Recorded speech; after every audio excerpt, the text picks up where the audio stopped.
Round one. Fight. Heroes never die. I'm Commander Shepard, and this is my favorite store on the Citadel. I used to be an adventurer like you. Then I took an arrow in the knee. Power, sex, power. They both come down to one thing. Hungry gamers.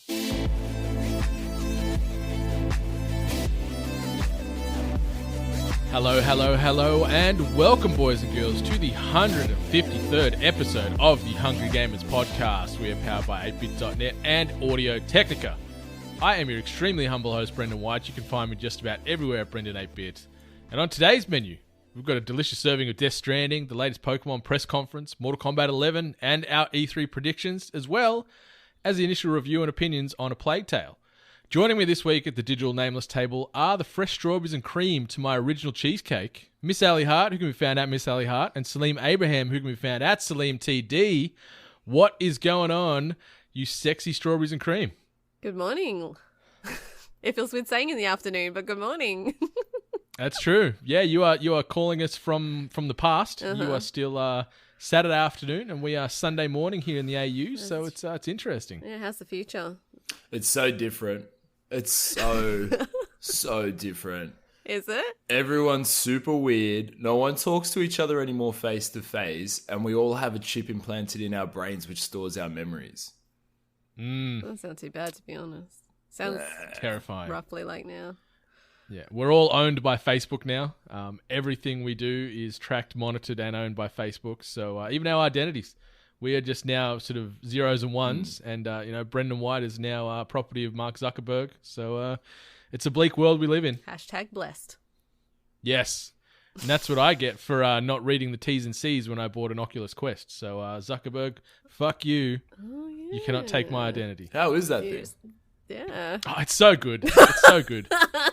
Fuck you, Zuckerberg. So good.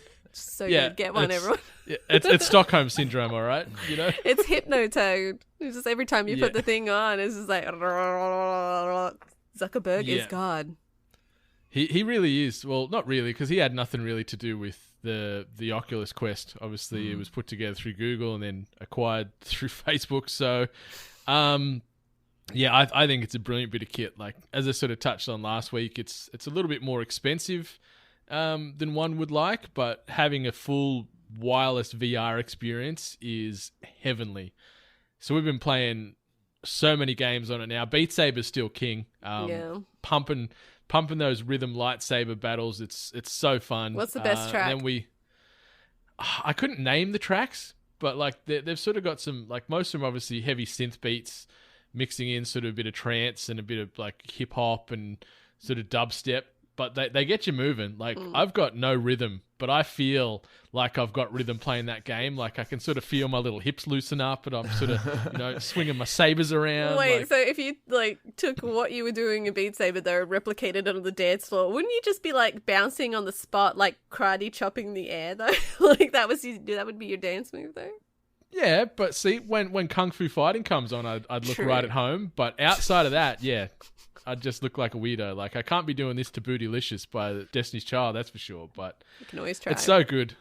It is so good. And like, we've been playing a few of like the quote unquote experiences in it, like the roller coasters and sort of the exploration games where it's just a walking simulator. And the level of immersion in it is so great. What I said last week, not having to wear headphones or earbuds, like you got the audio playing through the headset, really opens it up, makes the comfort level feel nice.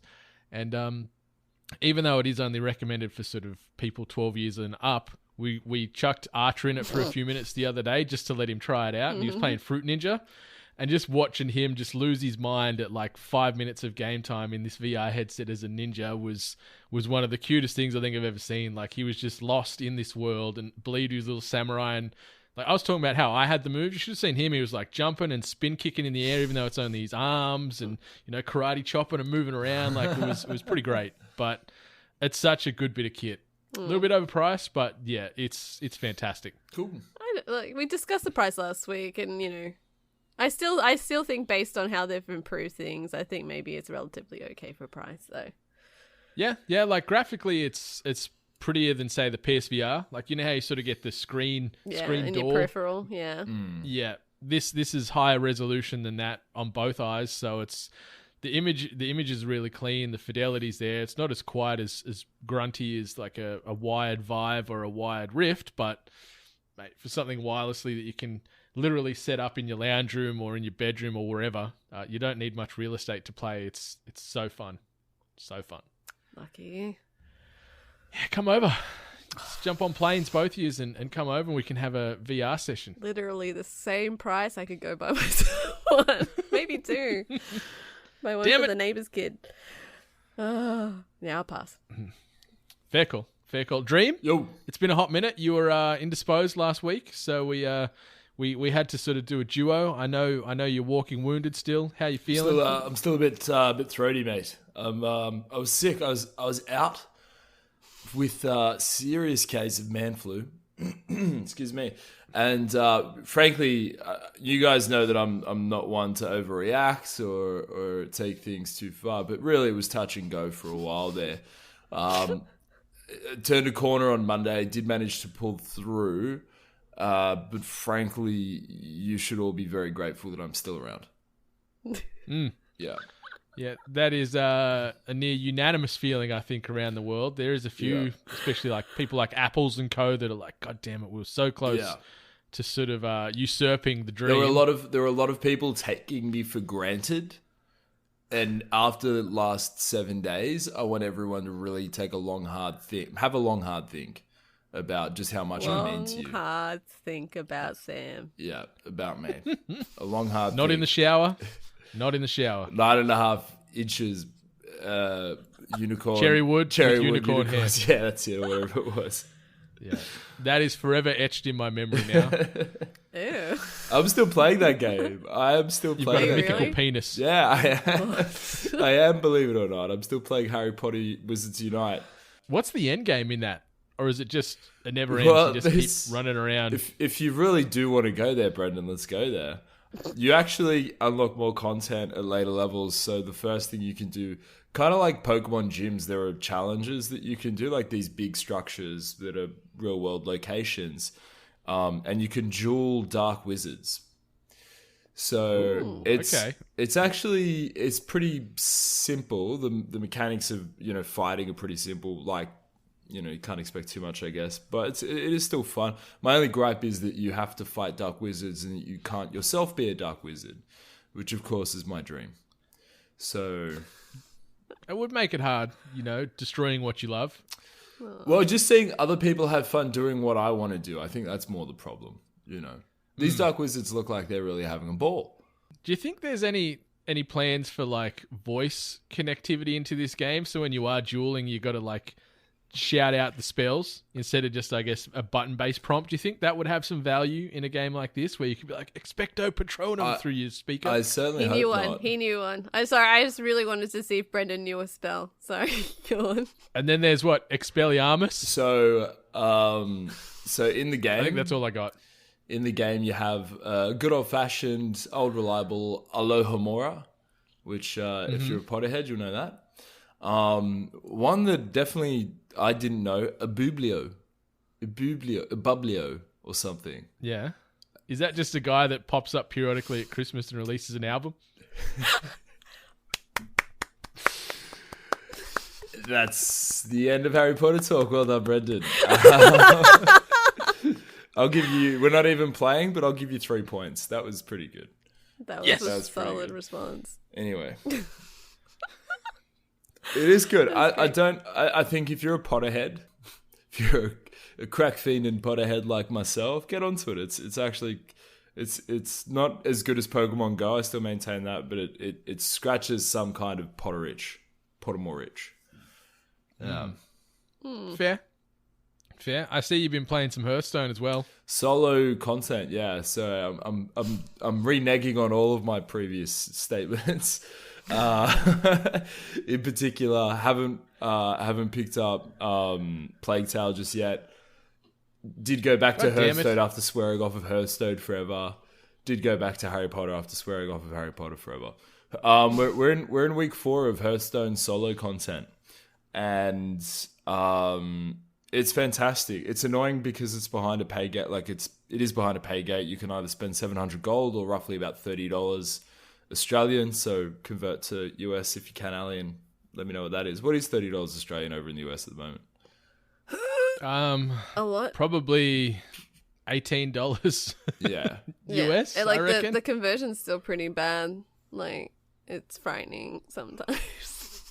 When you're like, I've got this many. How much can I get with that many? Not as much as you think, love. Not as much as you think.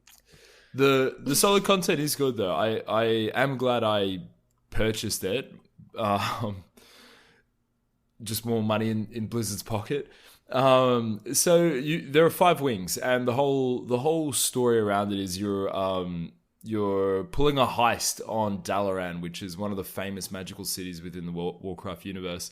You're with the League of Evil, which are these 5 random characters who form sort of like an anti-Avengers in the WoW universe. It's a lot of fun. So effectively, you're going through, every wing is 8 bosses, and you're building your deck the same way you would in any of the previous solo content drops, where you're just building it as you go. And you might be playing like a warrior class, but you're playing it with very special conditions. You can change your hero power to something that is still warrior fitting, but not the standard warrior hero power. You're building these decks using cards that they offer you as you win more battles. And so by the end of it, effectively what happens every time is you have these really overpowered decks that have really crazy mechanics in them. It's just a lot of fun. In addition to sort of the deck building scenario, you have with every wing there's a sort of a special modifier. So in the first one, it is that there are these like ads that spawn on both sides that give you bonus coins to use for mana. In the latest wing, it's that the attack and health of monster cards are swapped. So it just means that what might have been a really great defensive monster is now just an incredibly powerful attacking monster with really low health. Typically, most minions have low health because of the mod. It's just a lot of fun. To incentivize you to buy it, they give you 3 packs for every wing that you clear. So it's not like you're just paying for the experience of the solo content. You are still getting packs. So that's 15 packs all up? Yeah, it should be 15 packs all up. You also do get a golden legendary, which I forget the name of it, but its special ability is that at the start of the game, you get a pre-made evil deck. So rather than rolling with whatever you'd have, you just put this guy in some random deck and you get a random evil deck to play with. I haven't actually tested that out yet. I think it'll be a lot of fun, given that I'm having a lot of fun playing this solo content. But yeah, the solo stuff's always good with Hearthstone. I get a bit annoyed that it's behind a pay gate. I would have happily just had it without the packs and just the content. But it is what it is. Blizzard got to make that cheddar. They certainly do. I may have renewed my WoW subscription recently. Wow. And You are 8.2 is dropping very soon. So new content in BFA is dropping very soon. And also we are officially under 3 months away from WoW Classic, which is the most vanilla of vanilla versions of World of Warcraft. the hype and hysteria behind it, though, was bonkers. bonkers. Yeah, it's so crazy. I don't think Blizzard even anticipated that it would be quite this much. So you can't watch a WoW Twitch stream at the moment without it being of Classic. Even like non-WoW streamers are streaming Classic at the moment. It really is incredible to see, and I'm very excited. I've been a long time WoW player, but I did not jump on like properly from version 1.0 or 1.2. It will really be interesting to see what it's like. But anyway, inside 3 months, the hype is real. I'm pretty pumped for it. And so I'm back on with Gatherer, my Night Elf Restoration Druid. Oh, see, I was going to ask if you were bringing Valentine Ave or Marco Renji back, your Night Elf hunters. I still have Valentine, but I haven't played that character for a while. It's like level 90, and my Druid's 120, so I'm just going to keep doing that. I don't have the patience to do leveling right now. But anyway, that's my nerdiness. Brendan, you had played Plague Tale. Yeah. No spoilers because I'm still playing it. But what do you got? It's really good. It's quite the pleasant surprise, to be honest. Obviously, thematically, it's unpleasant, but like, it's come out of nowhere, and it's getting a lot of comparisons to Hellblade: Senua's Sacrifice, as far as small studio, Asobo Studios put this together, published via Focus Home Interactive. Really tight storyline, sort of small handful of characters. Thematically, you know, it hits home on a lot of that. Like the main story, in essence, is you play Amicia de Rune. She's sort of like a daughter of noble descent in an area of France, and sort of this plague has swept through France. The Inquisition are coming to take your brother, Hugo. He's sort of 4 or 5 years old, and he holds the key. It's nice to sort of see this relationship with Amicia and Hugo, because through his childhood he's been locked away because obviously he's got this sort of potential strand of DNA that could, you know, go one way or the other. So their mother has kept him sort of away from the open world, so the sister doesn't really know him very well. So you sort of see this bond develop as you go through the game. Often, like throughout the majority of the game, you're there holding Hugo's hand because he's only 4 or 5 years old. He gets stressed out, gets scared, so you've got to keep him close. You can sort of stop and tell him to sort of wait and hide in certain areas when you've got to traverse enemy situations or puzzles, but you get too far away from him, he freaks out. So there is sort of this push-pull where you got to try and do what you can to get through, but also avoid Hugo freaking out and then bringing in all these enemies, because the game isn't reliant upon combat. It's very much stealth and trying to avoid all these hostile encounters. So you've got like a little sling that Amicia can use to you know, knock things out in the environment or do these brutal actually headshot kills to enemies in the game. But it's very much stealth puzzles, how you're going to get around these enemies without being seen.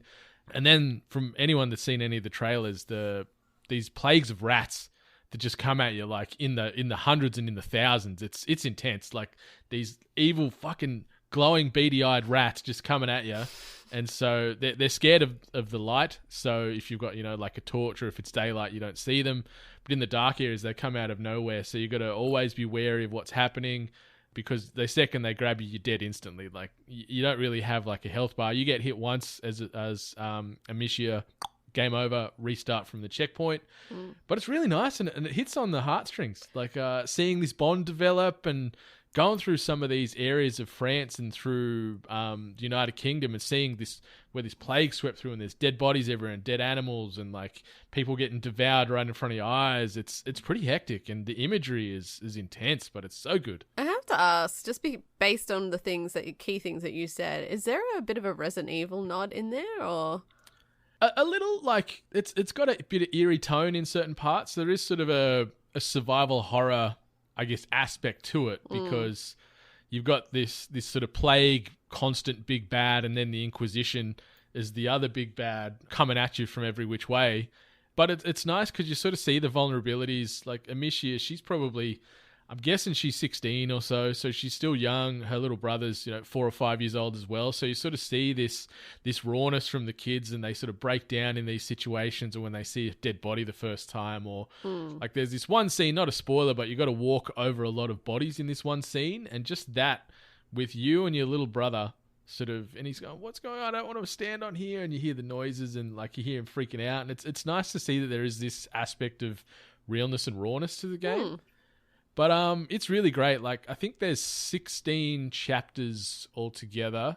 I'm up to chapter 13 now, so I haven't finished it yet, but it's surprisingly deep. Like, it's been out, I think, 2-3 weeks now, so I'm a little bit late to the launch party. But yeah, I reckon I'm probably nearly 20 hours in, I'd say. Yeah, so it's got a lot of weight to it, and I'm really, really enjoying my time. I didn't think much of it because I didn't really know of it, but the press it's getting around the place is positive, and I endorse all that. Like, it's really well done, and it's a good change of pace from everything else I've been playing lately. So it's worth a look. Like, it's a sleeper hit for sure. Yeah, like that was the thing that surprised me, was that all of a sudden everyone was talking about this title, and I'm like, I've never heard of this before. So yeah, it does feel like the exact same route where, you know, just a small studio making a good game and then getting traction just because people said it's a good game, and word of mouth and social media and such.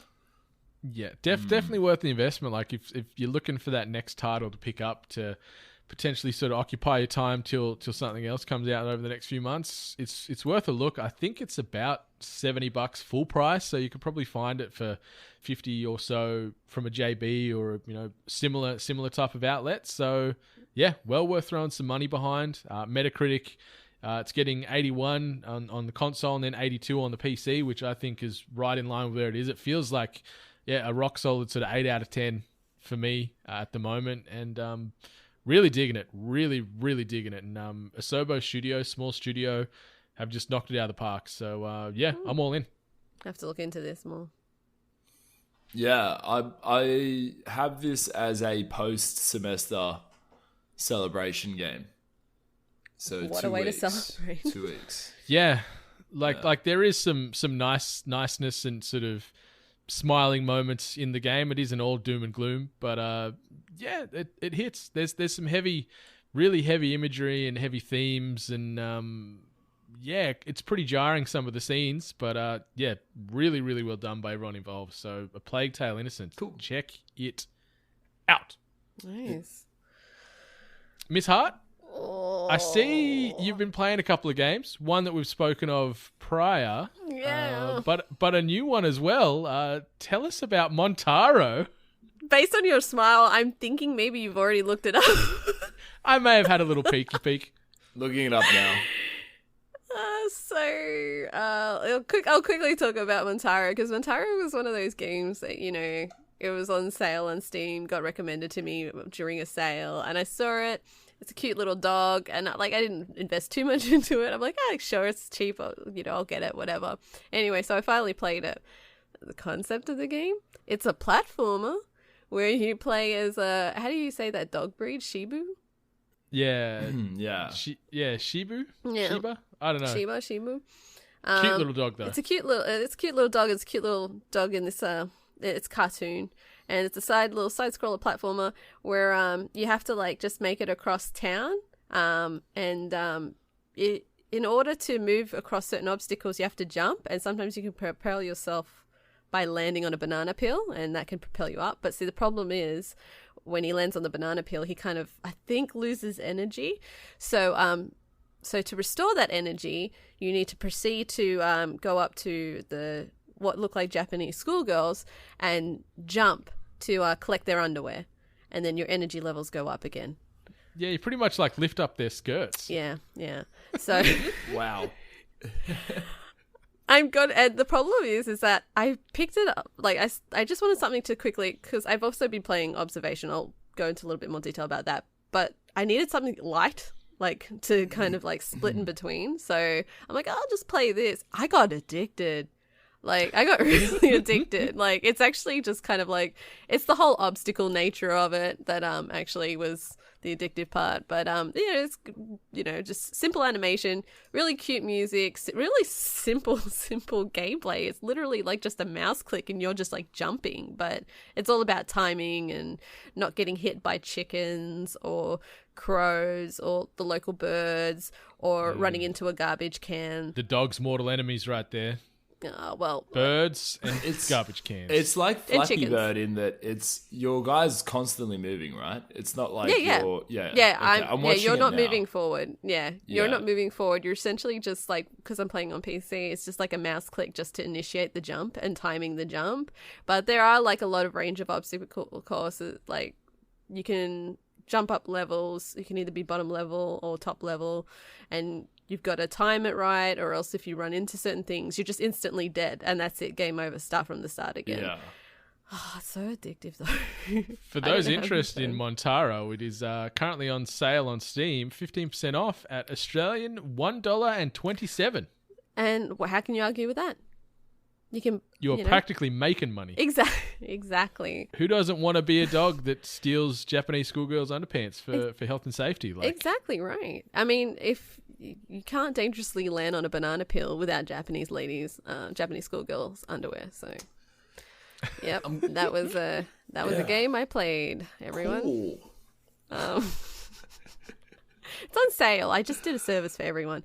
But yeah, YouTube I have been. Yeah, definitely YouTube it. It's interesting. I guess. like less than a coffee now. Like, get it.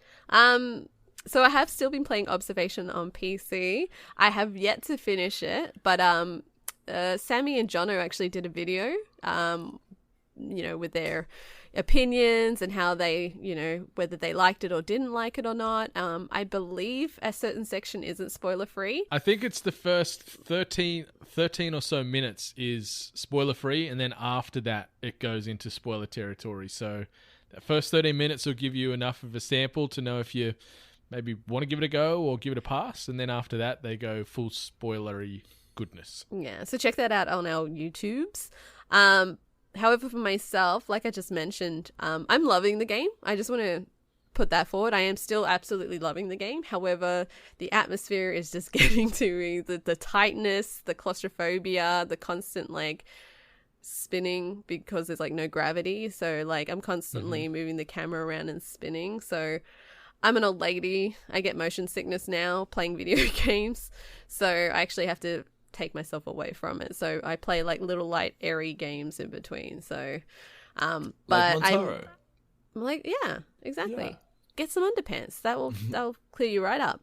But I think I'm at the end. Based on how the story's going now, I think I'm pretty much close to the end now. And I've enjoyed the story. I've enjoyed the process in getting there. I have gotten really frustrated on some occasions because, as I mentioned, the direction isn't there. Like, it's very minimal direction and you've got to figure out the rest. So I have gotten a little bit frustrated on like just sitting there going, I don't know what I'm supposed to be fucking doing.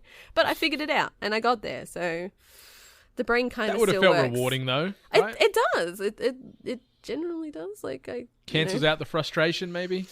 Oh, I don't know. Like I said, I'm old. that still holds. But once you get past it, you get to the next stage. There's a thing that I'm thinking where you're supposed to be paying attention to other little things, where like certain little documents, certain little interframes, like where it doesn't tell you to focus on it. So it's more like if you're one of those people that plays like games where you look everywhere, you search every you hunt item. them collectibles. Exactly. So you can actually possibly get more out of this. I'm kind of like that, but I don't think I'm as good. Based on where I think I am in the game and based on a certain interface that is like a memory log, I think I've missed certain things. So I've got a lot of blank spots in my memory. There's a lot of empty spaces in my memory.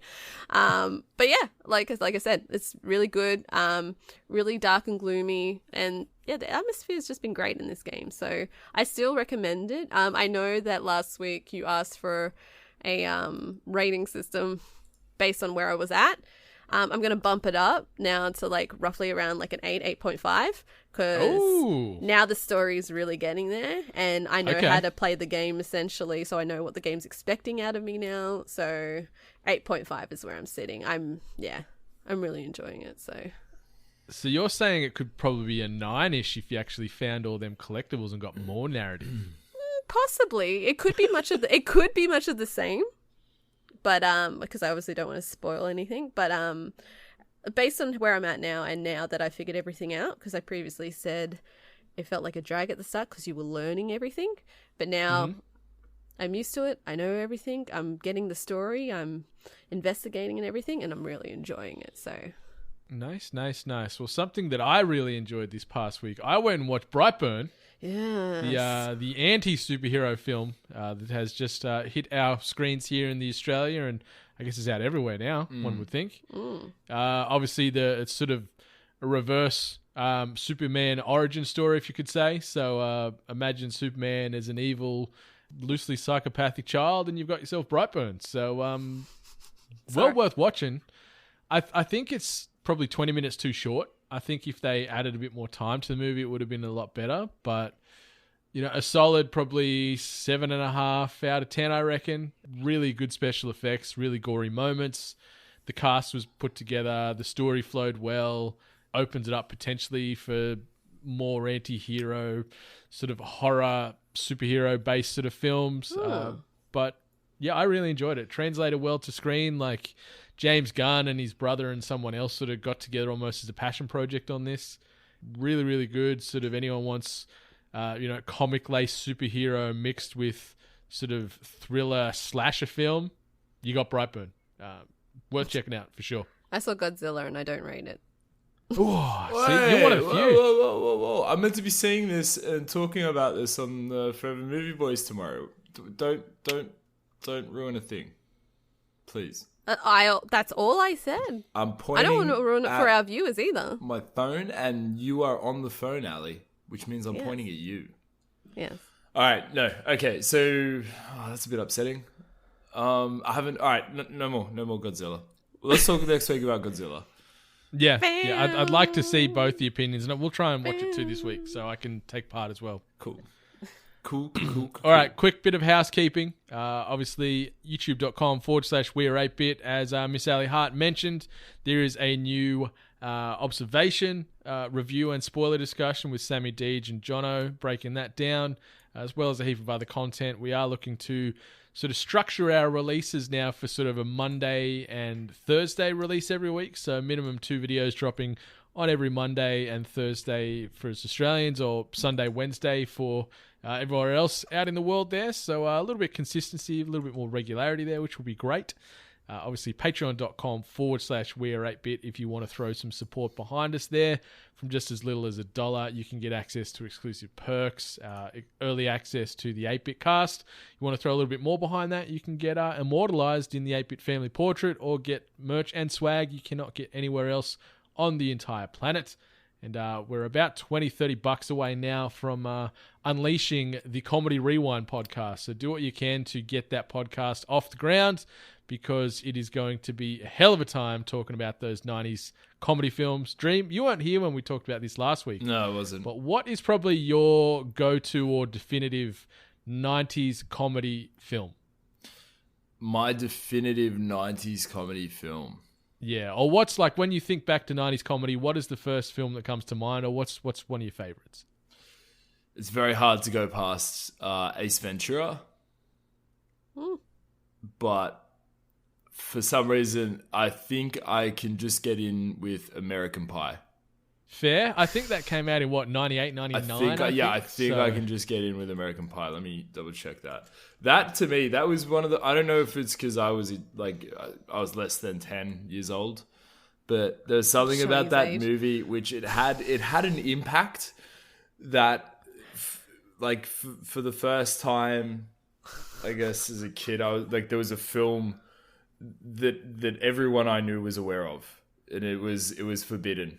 You know? Yeah. Oh, right. I see what you mean. You walk past the bakery and sort of raise an eyebrow to a nice pie in the window. 1999. Yeah, and there was like a lot of stuff in there which was very educational, to say the least. Yeah. So, yeah, 1999, I'll say American Pie. How many, I ask you this, how many penises do you think got burnt from, pie-based sex play after watching this? There are several stories. Thousands? Yeah. Thousands? I wouldn't quite say thousands, but there are a lot of stories of dudes who have scalded their genitalia, replicating the famous scene. Musical instruments. That's true. Yeah, with the flute. No time at band camp. That's the infamous line. Yeah. How many reeds got lost up a lady's cooch? Name of the podcast episode.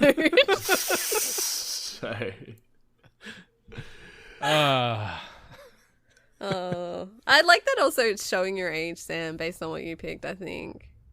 Yeah? Is I it? think Is so. the youngest person here? Yes, you are. Yes, you are. Okay, whatever. I'm young. You guys can't stop me. I'm the fucking future. Yeah, all right. Let's keep moving. Yeah, all right. Can't argue with the future. All right, let's get into some news. This week's news headlines. The first one comes via way of Jesse Wade at IGN. Death Stranding, everything we know so far. So Kojima Productions released a new gameplay trailer for Death Stranding, along with its release date of the game for late 2019.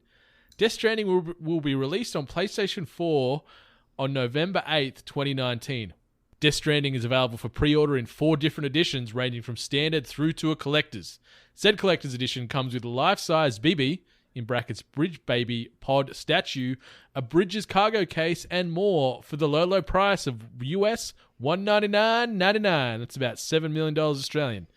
The most recent trailer shows multiple new characters that were revealed. The following is a list of characters we now know about. Norman Reedus will play Sam Porter Bridges. Mads Mikkelsen will play Cliff. Lea Seydoux plays Fragile. Margaret Qualley plays Mama. Guillermo del Toro plays Deadman.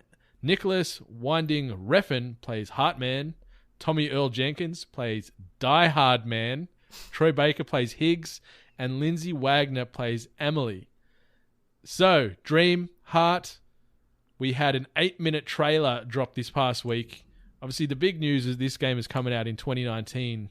No one outside of Dream in the entire world thought it was coming out in 2019, yet here we are, November the 8th. It is hitting the PlayStation 4 as an exclusive. What do you guys reckon? What did you take away from that sort of 8 or so minutes of trailer and gameplay footage? Can I just say, I was a loser and I was actually in the Twitch chat. And I just want to tell you that everyone in the Twitch chat were putting up hands because before the actual release, the trailer was actually happening in the background. The music, there's no sound, just an ambient sound. But there were like black liquid handprints obstructing the trailer. So everyone on Twitch were putting up hand signals thinking that it would change it. So, and I missed like the first 2 minutes because I went to get a drink. Not 2 minutes, first 2 seconds or whatever. Like, I didn't realize the trailer had started because I went to go and grab a drink and then I came back and it was the actual trailer. I'm like, mother flipper. So I had to watch it again and again and again. It is quite the journey, that sort of 8 or so minutes worth. A lot of stuff gets thrown at us. A lot of images, a lot of slogans and words and what have you. Dream, what do you reckon? Because you were saying offline that you can sort of break down what this trailer encompasses and understand the deeper meaning that Kojima's trying to put on display here. Hold on. That is not what I said. What I said was, I think I get it. But next to that is a very, very, very large asterisk, larger than the font of I think I get it, which is to disclaim that I don't think I quite get the subtext that Kojima's putting onto this. But I think I understand the story. I think I have an understanding of the plot, effectively. Which like just and look, this may already be, I don't know. This is just what I'm getting from the trailer at a like cursory glance at the internet. So, Norman Reedus is the son of the president of the United States of America, which is fucking bizarre on its own, right? I think that's correct. Do you guys agree with that?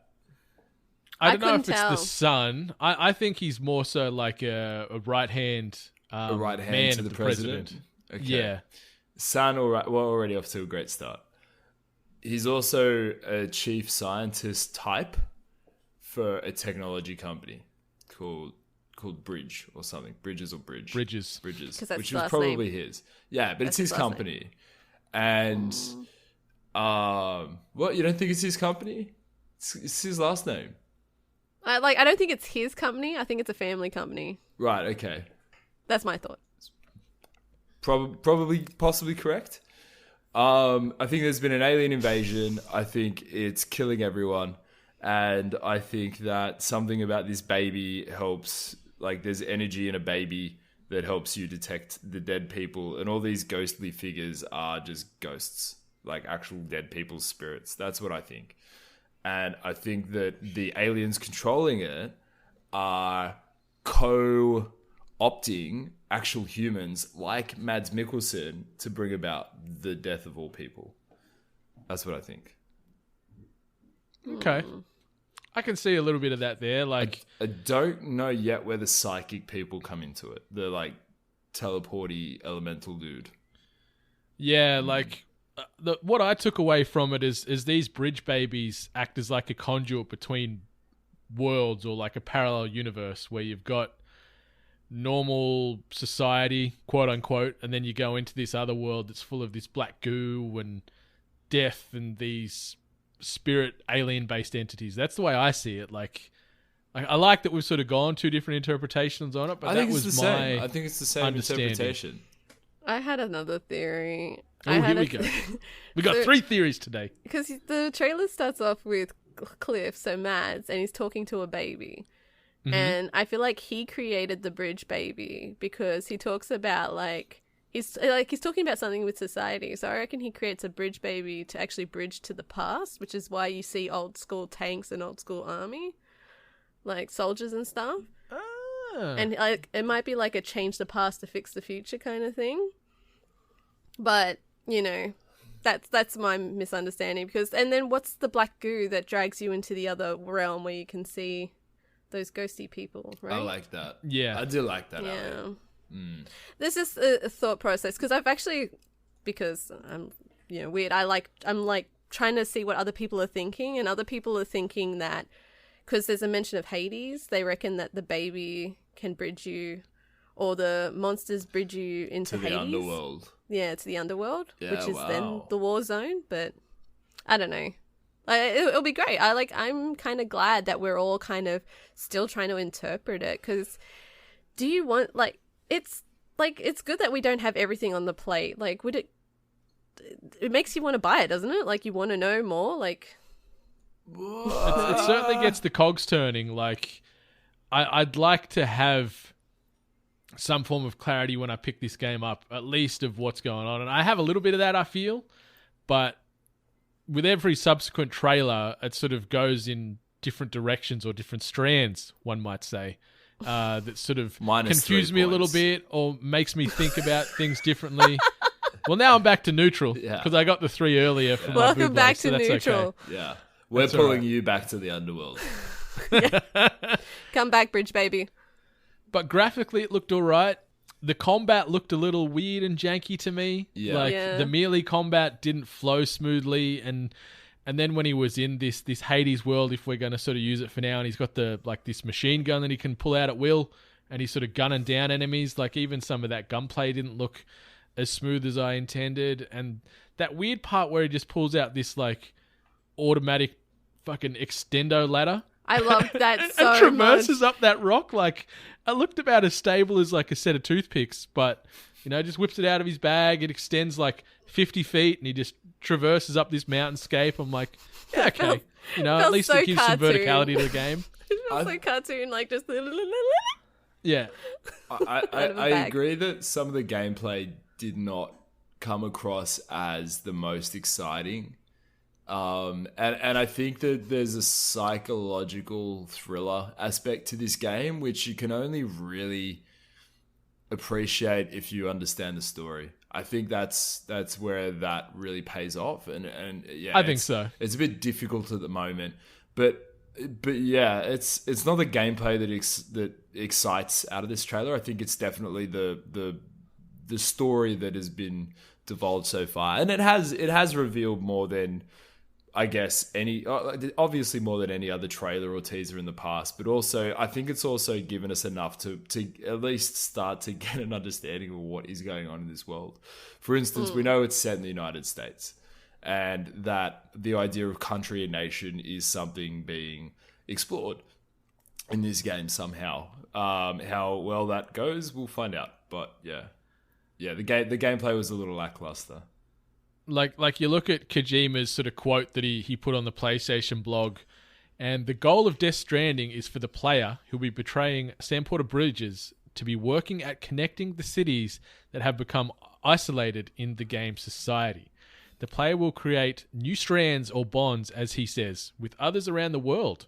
So that sort of gives a nod to this shared multiplayer universe, similar to something you'd see in Dark Souls, where you're not directly playing online together, but you can leave hints and highlights. Like, there's a few flashes where you see other people's footsteps going through certain areas, and these sort of yellow circles, and the sort of the backpack crate thing just floating through certain spaces. So maybe you can sort of lend assistance to players and sort of show them the way to get through areas, or hints and tips and things like that. So that's kind of cool. So I'm liking this interconnected shared world universe with other PlayStation 4 players that they're getting on. Because the final quote was like, through your experience playing the game, I hope you come to understand the true importance of forging connections with others. So it's very philosophical and talking about, society and how I guess we're so segmented and reliant upon technologies and all this other kind of hullabaloo that they'll probably dive into in more emotional breadth. But I don't know. I'm certainly intrigued. Like, my enthusiasm hasn't waned for Death Stranding, and I love what Kojima puts out, but I guess we might see some more at E3 maybe. Hopefully. But no PlayStation, Actually. no Sony. Well, then they Yeah. don't have a presser, but I reckon they'll have some form of representation there. They've still got sort of stuff on the show floor and games to check out there, but yeah, no big presser. But November the 8th, 2019. Like, I was firm of 2020 or even 2021, and here we are. 2019, we're seeing a Kojima game 3 years after it was announced. Like, that is, like, if you're a betting man or woman, that would have been long, long odds. And people that did probably bet on it would have made a lot of money, so kudos to them. Ching ching. Chingling. All right, next bit. Microsoft is doubling down on PC gaming support, and this comes via way of John Ryan at IGN. Microsoft have announced that Xbox Game Pass will be coming to PCs and that more Microsoft Store exclusive titles will be available on Steam. In a blog post by Phil Spencer, Microsoft's EVP of Gaming and head of Xbox, he admitted that the software giant has, in quotes, not always lived up to our aspiration, end quotes, when it comes to meeting players' needs on PC, and will be taking steps to improve the gaming experience on Windows. We believe the player should be at the center of their gaming experience and be able to harness the unique benefits of the devices they choose to play on, Spencer said. As the creators of Windows, we have a unique opportunity to ensure we're investing in experiences that benefit players everywhere, while respecting the PC community's preference for an open, highly customizable platform. That is some fan service right there, that statement. The first point in Spencer's plan is to make the Xbox Game Pass subscription service available to players on PC. It's called Xbox Game Pass, just like the original, he says, but it's a new experience that we are building together with the PC community. While there's no word yet on exactly how the PC version will differ from its console counterpart, subscribers will have access to more than 100 games from over 75 developers, and will also include day one access to Xbox Studios exclusives from developers like Obsidian and In Exile. Subscribers will also get a 20% discount while purchasing full games from the Microsoft Store that appear in the Game Pass library. Our intent is to make our Xbox Game Studios PC games available in multiple stores, Spencer says. We believe you should have choice in where you buy your PC games. The post pledges that the company will continue adding Xbox Studios games to Steam, starting with Gears 5. Yeah. The post also says that Microsoft intends to have all new games for Xbox Studios support crossplay between PC and consoles. In quotes, to bring players together to create a shared player community regardless of where they play, end quotes. Spencer promised that more information on PC support, along with Xbox's biggest upcoming games, would be coming during their briefing at E3 2019. Xbox, Team Green. Rocking that fan service again. Doubling down on the PC support. Ali, what do you reckon? That to me is a cry for, oh shit, we knew all our Xbox players were going to buy PCs, so let's just grab them while we still can, you know? Like, Doubling down on it. Exactly. Like, I actually tried to use my, the Xbox One Pass for, what's that game? Sea of Thieves. But I want to use it on PC. By golly, was that an experience trying to link the account up and make sure I was in the right store so that it would link up and so that I could actually get it for free because it was meant to be a free title with a pass, and it was such a painful experience. That Microsoft Store sucks. Oh, it was horrible. It was horrible. So it's nice to see that they're linking up with Steam. So that'd be interesting to see how that works. Unless, a Portal kind of linking up with Steam. It shows an awareness of like the market, doesn't it? Because there's a lot going on between Epic Store and Steam at the moment, and so for them to say that they're going to make it accessible in multiple stores, I'm assuming they're talking about those two, predominantly speaking. It's really hedging your bets. I think it's like it's clever, and it's also, I think, ethically the right thing to do. Oh. Okay, hang on. So is this only going to be select titles, or is Xbox pretty much saying whatever's a part of the Xbox store, it will be available on Steam? I think for now it's going to be select, but they'll trickle and drip feed future titles onto Steam as well. So I don't think it's going to be everything available on the Microsoft Store, but I'd say most of the heavy hitters and their exclusives will obviously gravitate towards Steam and Epic, but it's still cool to see. Like, as Dream said, it's good to see that Microsoft are aware of the gaming landscape and avoiding being pigeonholed into Steam only or Epic Game Store only and getting the backlash that some of these titles are copping these days. And it's cool that moving forward we can buy a Gears 5 or get access to Gears 5 via Game Pass, play it on the PC, play it on the console, saves will go between. You can be playing on the PC with me on the Xbox or vice versa, and we can still exist in that ecosystem and play the campaigns together. Like, I'm loving that line getting blurred and the cross-platform being a focus. Yeah, no, and cross-platform is a very, very important focus. We are all slowly seeing the benefits of being able to do cross-platform. I think it's Dauntless, is the game that's currently cross-platform between all consoles, all like PC, PlayStation, and Xbox. So, I mean, and everyone's seeing the benefits of it. We're not in a time where people are, money inclined. We are all pretty broke. So, making Speak for people yourself. choose. I'm flush. Sorry, I couldn't help myself. Go on. Got that Hearthstone money. Look at that HS money. Got that American currency over here. Give me $1 and I'll tell you how much you're getting back. Actually, I can't. I'm still terrible with it. But it's bad. About 68 cents. Yeah, pretty much. Probably even like 50 cents. Plus tax.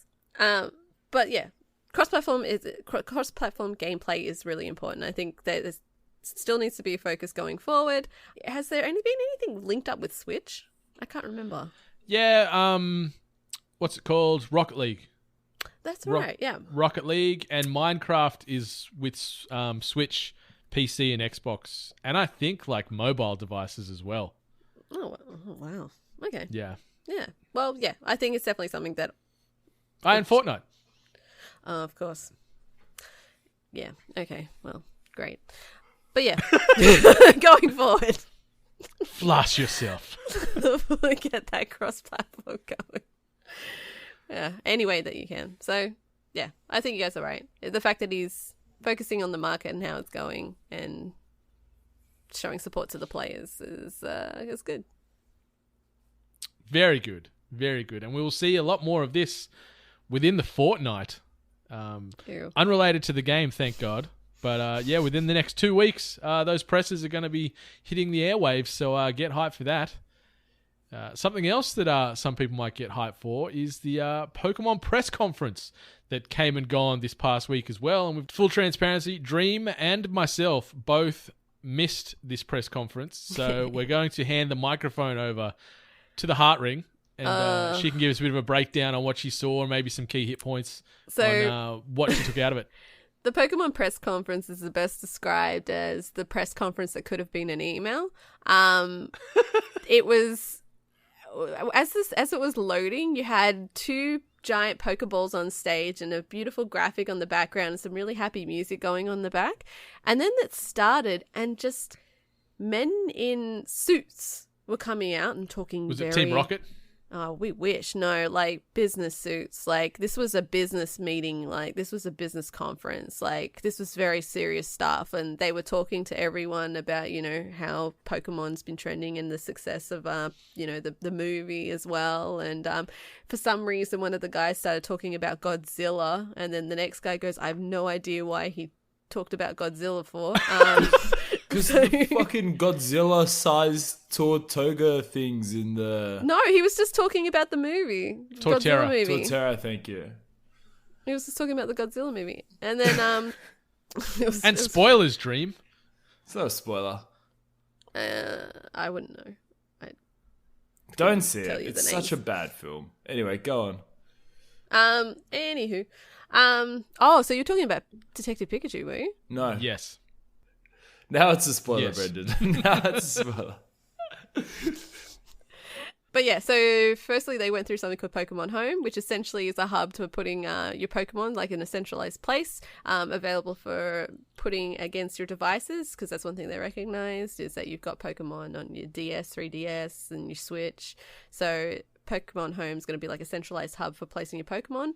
I think they also mentioned about trading as well. I think trading overseas as well with your online friends, and then local trading as well. So that's something that was pretty hyped up. Pretty much a cloud essentially for your Pokemon. Now, the piece de resistance is Pokemon Sleep. Tell us about Pokemon Sleep. Pokemon Sleep is essentially, they said, when do people not playing Pokemon Go? And they thought about it and they go, well, they're not playing it when they're sleeping, and said, well, let's market that. So you get a little device which is called, is it called the Poke Plus? It's called a Pokemon Go Plus Plus. Yeah. So Jesus Christ. It's a little like Pokemon disc that you're going to put beside you when you go to sleep, and you're going to level up your Pokemon while you're sleeping.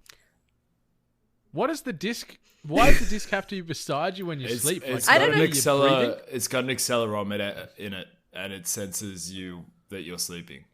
So it knows when you're like sleeping based or off when you get movement up. in the bed. It knows when you are sleeping. But what if you It slept knows really when- still? Couldn't you just put it on like your bedside table? Well, I Like, imagine you could it's sleep like really well? probably as accurate as your phone measuring your steps. You know, Yeah. it gets a rough idea. Yeah. So, yeah, that was probably the funniest thing that came from it, because like if anyone that was around on social media for that announcement, the memes came through, and I think to celebrate it as well, there are a lot of Snorlaxes around on Pokemon Go. So if you weren't aware, that's why. If you've opened up your Pokemon Go and there's a bunch of Snorlaxes, is that they are celebrating Pokemon Sleep. Well, there you go.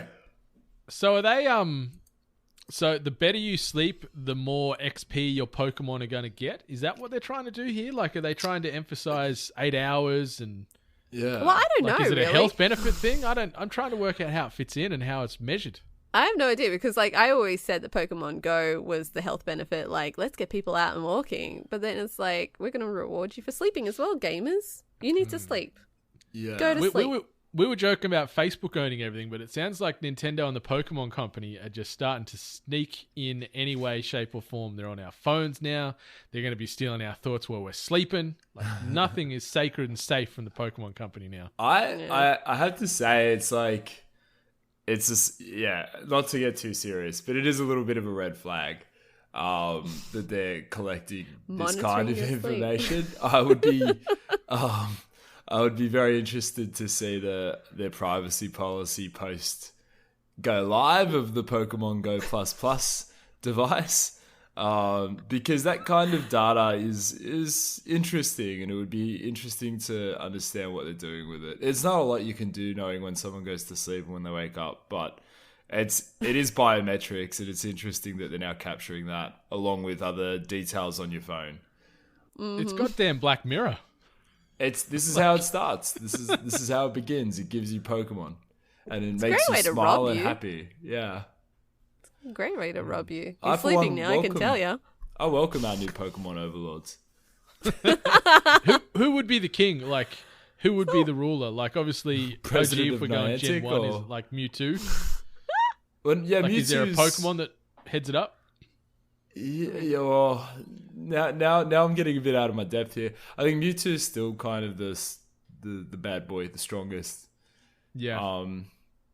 Maybe NATO might have a different opinion. NATO, write in. Write in and let us know. You can email us at hello@8bit, NATO.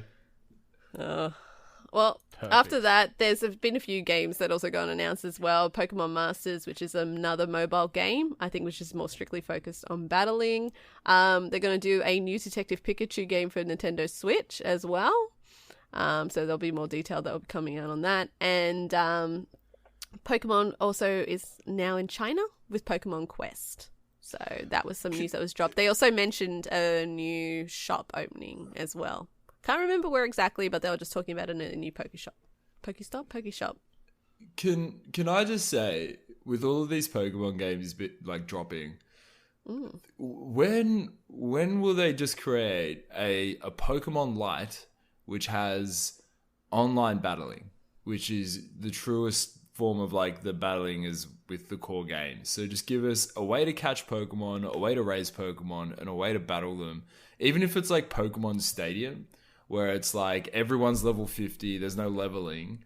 You just get standard Pokemon to select, and you comprise like you make a complement of a team, a party. You just battle each other, and the battling is the fun part, right? Why don't we just do that? Why do we still have these dumb fucking games that come out like Magikarp Jump? It is so frustrating.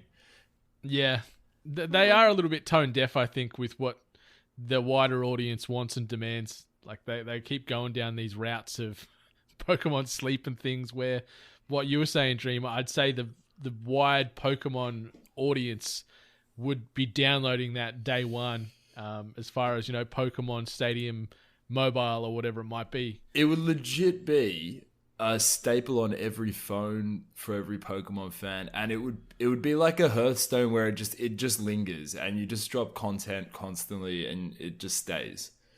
Yeah, I'd be all up in it. I'd pay money for it. And a lot of microtransaction money. Yeah. Oh yeah. Oh yeah. All right. Speaking of additional content, the last bit of news we're going to be dropping: Mortal Kombat 11 reveals Shang Tsung gameplay, confirms Sindel, Nightwolf, and Spawn as DLC. This comes via way of Wesley Yin-Poole at Eurogamer. NetherRealm has announced a raft of DLC characters coming to Mortal Kombat 11. A new video released this week shows gameplay of veteran Mortal Kombat villain Shang Tsung. Mortal Kombat 11 also uses the voice and likeness of actor Karihiyuki Tagawa for the soul-stealing sorcerer. Tagawa played Shang Tsung in the Mortal Kombat movie, and there's a wonderful nod to that appearance in Mortal Kombat 11. One of Shang Tsung's victory cutscenes shows him point at the screen and declare, "Your soul is mine." Nice. NetherRealm has also announced 3 other DLC characters: Sindel, Nightwolf, and guest character Spawn. This makes for 4 out of 6 Combat Pack DLC characters announced, but if you listen closely to the end of the trailer, there's a chainsaw noise and what sounds like the iconic Terminator music beat. Fans have already linked these 2 audio clues to Ash Worms from the Evil Dead film franchise and the Terminator as the final 2 DLC characters for Combat Pack 1. Early access to the Combat Pack comes at you from June 18th, so you don't have to wait too long to get your hands on Shang Tsung & Co. In just over 2 weeks' time. So MK11 fans, unite. I'm loving the nod to the film, and I know, Miss Hart, you would be all over that as well. Oh yeah, like it's actually really sweet that they went to that length, and with that classic line of "Your soul is mine." Mm-hmm. I love that film too, so everyone can, not at me because I love it. It's tacky. It's part of that tacky game genre that came out when we were younger. So, very true. And hey, very it's true. Not getting better, is it? Sonic. And I know you'd be happy too that your main squeeze from Mortal Kombat, Sindel, is making her way to MK11. I've been sitting here waiting to hear something about Sindel, so I'm glad she's here. But I haven't really thought about picking up the game. Mortal Kombat or fighting games in general haven't really been my thing. Will Sindel bring me back? Maybe. I have to see what she looks like. Yeah. I have to see which Sindel they do. Yeah, they haven't shown any footage of Sindel, Nightwolf, or Spawn yet. That trailer was just all about Shang Tsung, so we don't know what they're going to look like, how they're going to play. Spawn as a character is interesting. Like, obviously, created by Todd McFarlane. They released the film in the 90s that had Michael Jai White play as Spawn and John Leguizamo play as the clown, who I cannot remember the name of. But then he transforms into Malboglia. Spawn has been a fighting game guest. He was in a Soul past Calibur in Soul game, wasn't he? Calibur, yeah, in Soul Calibur 2 or 3, I'm pretty sure. Yeah. Yeah, but side note, the Spawn film that is getting done at the moment is now in purgatory because Todd McFarlane will not relinquish any control over the direction of the character or the story. So production and writers and everyone all saying, well, fuck you, Todd, we're out. So we might never see a good Spawn movie. Good. Why not let the person have involvement? Fuck him. Yeah. Sorry. Apparently he won't veer from any path. Like, he's like, this is how it has to be. Otherwise, nah. So they're all like, well, fuck you then. Find your million somewhere else. I will make my own Spawn movie. Yeah, but Terminator and Ash making their way in potentially as the final 2 DLC characters. I've never really been big on those, like, novelty extras. Like, it always throws me off when playing Mortal Kombat and just being, a classic character, and then next you know I'm against Predator. I'm always going to be okay with, but like, you know, Texas Chainsaw Massacre and Freddy, and it just throws me off. It's just sort of horror fan servicing. Like, they don't fit the universe, but they fit the gore and the viscera dynamic. That's about it. Can I take this moment to just segue into a film release that's happening tomorrow or today if you're listening to this podcast on Monday the 3rd. On Monday the 3rd, Deadwood the movie drops on Foxtel. It Does, yes. The end to the Deadwood series will be, it's a 2-hour movie. It's getting good reviews and it drops tomorrow on Foxtel. I cannot wait, man. Like, I'm so fucking keen. This Deadwood, snuck up on me. Tragic. I found this out yesterday. I didn't realize this was happening until I read this thing yesterday. Oh, I think I saw So it on keen. HBO Go here. So I finished watching Barry, so I think I saw it on the interface. Yeah, it's The on there HBO. now. It's on there now. But it's not. It airs tomorrow or Sunday for you, Ali. Absolutely cannot wait. Like, it's one of the best TV shows of all time, in my opinion. Tragically cut at the tail end of season 3 with Hurst open-ended and questions for Pinkertons everything. Yeah. But it's interesting because obviously it's been a while since this show's aired, so they've done a nice time jump. I think it's at 10 years past the events of the tail end of season 3, so hence it will describe the aging and why these characters look a bit older and some of the changes there. But yeah, give me more Al Swearingen, give me more Seth Bullock.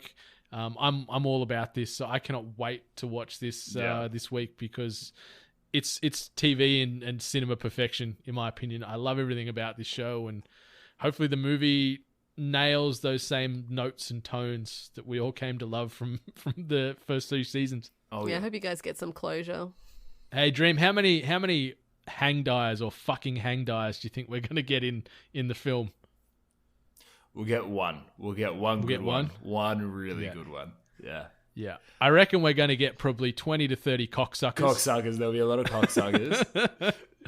and probably 20 fucking cocksuckers. Yeah. For those that don't understand what we're talking about, like, it's very heavy on foul language, and there's a lot of fucks and cocksuckers and stuff thrown around in it, like, right from the jump. So there is a lot of swearing. For anyone that didn't know what we're talking about, Deadwood is actually a porno. Throw them right off.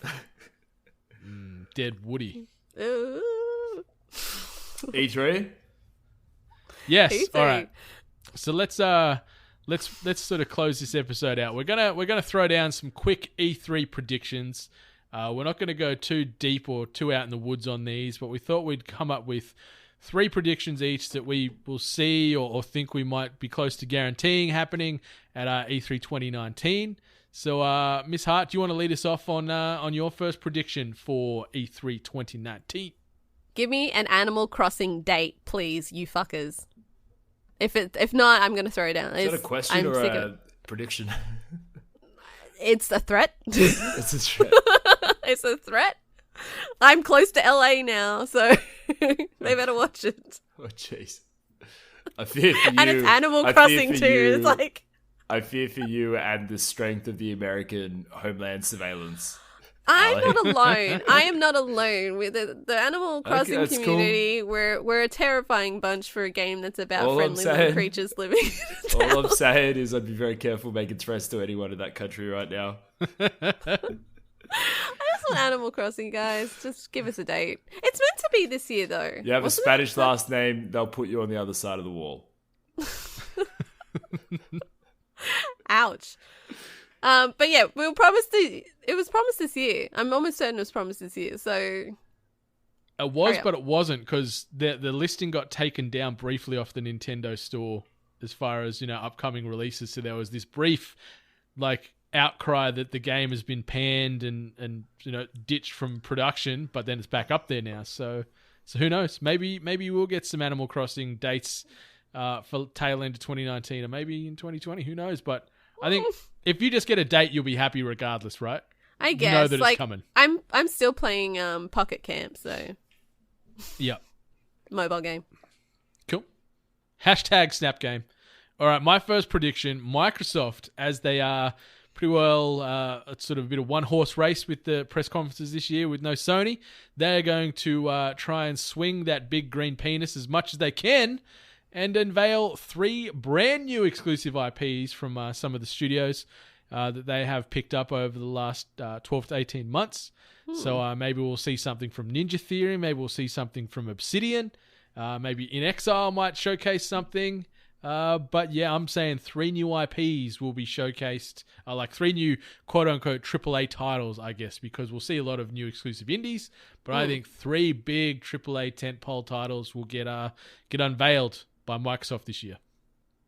That's a big announcement, considering how they've been acting, as we mentioned, with the PC kind of nods. So dropping 3 new IPs would be Yeah. They want to come out of this thing looking like King Kong, I reckon. So they're going to go big. Yeah, especially with old mate not being present. Yeah. Yeah. Dream, what's your first one? Mine is that Elder Scrolls 6 will get a title. Yeah, that's fair. God, I don't know that we will at get. least. I don't know that we'll get like a lot of gameplay, but it'll get a title. Maybe we'll get another 10 seconds of trailer. I think we'll get something. Of just a big sprawling landscape with the title that popped up last year. It still got people hot though, didn't it? Seeing just that alone. Yeah, just knowing that it's coming. Yeah. Yeah, it's on its way. It's on its way. It's on its way. As we're doing this snake style, Dream, what is your next E3 prediction? I think we'll see a Fable reboot at E3. So there was an article from Games Radar indicating that that a Fable 4 was certainly in the works, or a Fable reboot. I'm hoping that we'll see it at E3 because I fucking love Fable so much. I'd be so excited for that. Yeah. There was actually people thought that they got a leak because someone showed that there was a broadcast option for it or something like that. It was a post on Reddit, but I think the speculation came that someone just made up that category. So, but a lot of people were speculating that someone accidentally threw it in there. Give me Fable 1. Just give me something in the Fable 1 world where it's like high fantasy. The first 2 were so great. The second one was good. The third one was good as well. I didn't dislike the third, but it's just give me something in that first one's world where it's just, it's pre-industrial revolution and it's kind of, it's just, it's Fable. I love it. Yeah. Yeah, well, obviously, they're all now back directly under the Microsoft banner, aren't they? Didn't they buy all the rights from Lionhead and everything like that? So I think they have full ownership of the IP. So, yeah, that'd be cool. I'd be all up in that. So my next prediction, not as weighty and dramatic as Dream's previous 2, but there will be at least one awkward live musical performance tied into a game trailer or announcement. Will we see the return of Andrew WK coming out for another live song to highlight the Rage 2 DLC that's going to come out? Who knows? So everyone can sit in their seats while Andrew WK sings a really heart pumping song. Yeah, that makes sense. All he wants to do is party hard, and no one in that crowd wanted to party with him. I felt so sad for Andrew WK and his band that day. Get to the game! And the fact they didn't play the gameplay in the trailer over them singing, it was just the song. We had to watch and then it, cut to the trailer. It was so weird. It was a bit weird. Or maybe we'll get with Devil May Cry. When they had that the lady, I can't remember the band that came out to do it for Capcom, and they did the live sort of singing of Devil Trigger, which is a bit of a banger of a track. I've actually got that on my Spotify playlist now, funnily enough. But that whole live performance was awkward as fuck. So give me more of that. I can't remember if it was E3, but when they had the guy from Doom play guitar live, that was actually really good. That might have just been an exclusive side little conference, but it can work. They can make it work. Oh, and what really worked sort of on that similar vein was, I think it was E3 2017, if I remember right, where with the Sony press conference, they had the live band playing the intros to songs like they did the God of War. And they had the big sort of Nordic chants and the drum beats, and then they did stuff with Days Gone. I was there live for that, and holy shit, that was an experience. So give me more of that. Actually, speaking Nordic, my prediction is we're going to get some Ass Creed And we might actually get notice of that Norse one, right? Yeah, like we unpacked that. I think it was just you and I unpacking that a few weeks ago. Yeah. With the Easter eggs hidden in Division 2. Yeah, so we might get a little sneaky peeky of some Arse Creed based in some little Norse mythology. Yeah, maybe? Assassin's Creed Vikings. Give me some of that. Let me throw like hand axes at people and run around and stab people for Odin. Let's do it. Yeah. Well, it's been a while since Assassin's Creed, hasn't it? I don't know. They release one every year, don't they? Odyssey was last year. Last year, yeah. Odyssey. Yeah. Before that, it was the Egyptian one. Yeah. No, they're pretty on routine. They're still on the yearly cycle, I think. Yeah. We'll see. Maybe it won't drop this year, but maybe it'll be announced for 2020. Yeah, but possibly. Sign me up for that. Your next one? Yeah. Based on music, I wanted to just throw in there that goddamn dramatic air horn is just going to be playing through every trailer or most trailers. And I'm sure everyone knows what I mean, but it's just that bah, bah, like it's to really like hype you up, like anticipation, but it's just overused. It's used in movie trailers, it's used in game trailers, and I just anticipate it more. Turn down the bass. I thought at first you were talking about the horn. It's like, wah, wah, wah, wah. I wish. Was that one? I wish. I would prefer them hyping up games with a no, I mean that really like foghorn, like dramatic one. It's probably got a name, but we're gonna hear it. I anticipate it. So that was probably my last call. My last E3 prediction: they are going to announce a new Zelda game.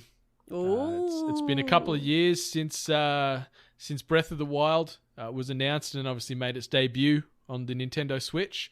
So I feel it is going to get a sequel.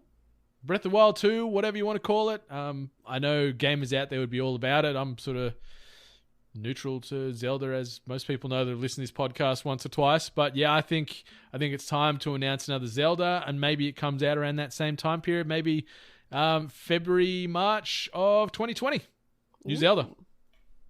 That's my last prediction. Dream, what's your final one to close out the show? My final prediction is that Phil Spencer will declare 2019 as the most exciting year in gaming. I love that call because it's going to happen.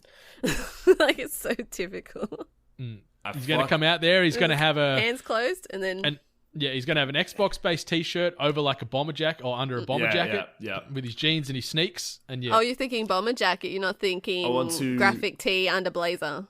I reckon bomber jacket this year instead of blazer. I want to take this moment to, as I do every E3, to just remind people that I hate Phil Spencer. I don't know why. I love Phil Spencer. I think he's great. He's such a douchebag. He's like, come on, man. He's just a salesman. Everything's lip service. He just says the things that he thinks gamers want to hear. To his credit, Microsoft do a good job of backing up a lot of it, but Phil just sells it with such a shit-eating grin that I want to punch him in the face.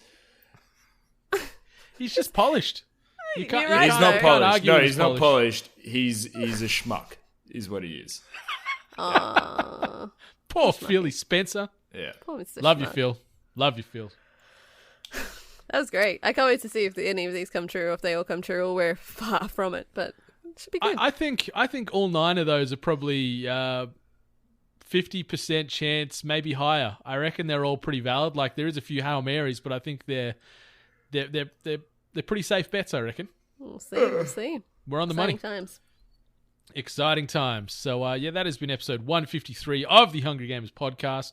Is there anything you two legends want to say before we close this up for another week? Yeah, I just want to bring up last week we were talking about Sony Productions doing their own productions in regards to movies, TV series and everything like that, and we asked if people wanted to recommend or see what they wanted to put forward. I have one here from El Pete's, which is a 6 to 10 episode miniseries like Band of Brothers based on SOCOM series.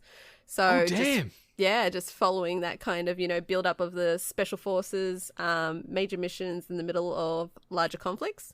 And the other suggestion is also a movie series based on Siphon Filter. So like a Mission Impossible franchise. I was hoping for some Siphon love. The second you mentioned SOCOM, I'm like, oh, if only they were talking about Siphon Filter. Like Gabe, I can't remember his surname, but you play this guy named Gabe, and yeah, you sort of what's Tom Cruise's character's name in Mission Impossible? I know that's terrible of me not to remember. Ethan? His name's Ethan Hunt.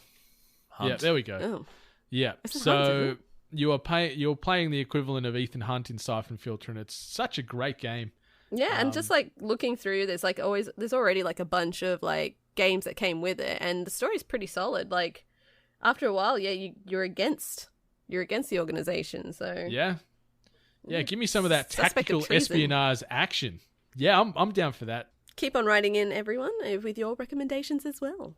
Oh yeah, please do. hello@8bit.net on the emails or at weare8bit on the socials. But while you're there browsing the interwebs, head over to audiotechnica.com.au for the best in audio-based equipment. You're in the need for a new microphone, new headset, maybe new streetwear headphones, in-ear or over-ear. They've got it all. Best in audio equipment in the market. Obviously, we've been advocates of the brand well before we actually jumped on with them in an official capacity. So audiotechnica.com.au. While you're there looking for streetwear, weare8bit.storeenvy.com for an assortment of t-shirts, hoodies, tracksuit pants, phone cases, pillows, beach towels. We have got it all on our storefront there. So you want something that's going to suit every day, every season, every style, and every event you need to attend. Weare8bit.storeenvy.com has got it all for you there. Anything else you want to say, Dream, before we move on out of here? Well, yeah, so 8-Bit Cast, Nate and I did a Pokemon episode which will be is dropped for all of our Patreon supporters.